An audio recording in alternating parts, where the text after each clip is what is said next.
To ensure that your audio and camera will work correctly for your Zoom meeting, let's check a few things first. Open your settings and scroll to the bottom until you find the Zoom app.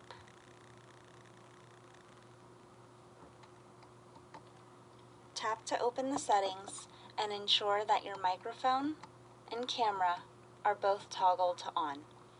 After making sure that these settings are both on, go back to your Zoom app and tap once to open.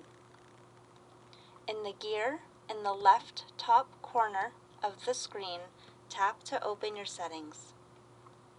Select Meetings.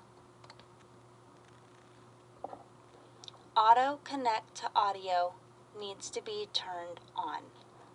Tap here to open your selection and tap on Use Internet. Hit Done